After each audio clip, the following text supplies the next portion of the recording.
ఇక్కడ కనపడుతున్న ఆంజనేయ స్వామి ఎన్ని అడుగులో కింద కామెంట్ చేయండి. ఈ రోజు హనుమాన్ జయంతి కాబట్టి గుడికి వెళ్దామని బయలుదేరాను. గుడికి వెళ్ళేటప్పుడు ఖచ్చితంగా షర్టు బటన్ పెట్టుకోవాలా తీసేయచ్చా? అసలకే ఎండగా ఉంది, అలా పెట్టుకుంటే చీదర పడుతుందని అలా చెప్పాను. ఏదైనా పద్ధతి ఇంపార్టెంట్ కాబట్టి కష్టమో నష్టమో పెట్టాను. అస్సలు లేట్ చేయకుండా ఆంజనేయ స్వామి గుడికి అయితే వచ్చేసాను. ఇక్కడ చూస్తే చాలా చక్కగా అన్ని ఏర్పాట్లు అయితే చేసి పెట్టారు. ఇక్కడ ఒక స్వామి అందరికి నామాలు పెడుతుంటే నేను అస్సలు లేట్ చేయకుండా వెళ్ళి నామం పెట్టించుకున్నాను. నామంలో ఎలా ఉన్నాను కింద కామెంట్ చేయండి. నామం పెట్టుకుంటే బాగున్నానా పెట్టుకోపోతే బాగున్నానా నాకు చెప్పాలి. మరి నామం పెట్టుకుంటే నా యాపిల్ ఐడి కూడా నా ఫేస్ రికగ్నైజ్ చేయలేకపోతుంది.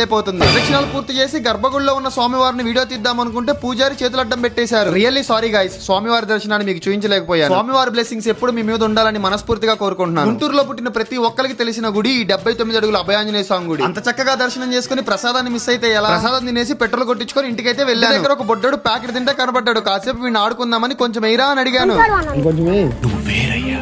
వాడు అంత పెట్టినా కూడా కావాలని వాడి చేతిలో ప్యాకెట్ అయితే లాక్కున్నా. మొహం మీద ఉన్న నామం చూసి ఆగాడు, లేకపోతే 2 ఇచ్చేవాడు నాకు. ఎంతైనా నాది చాలా మంచి మనసు గాయస్, మీకు తెలుసు కదా. ఈ వీడియోకి ఇంతే వెళ్ళొస్తా బాయ్. లైక్ సబ్స్క్రైబ్ చేయొచ్చు కదా.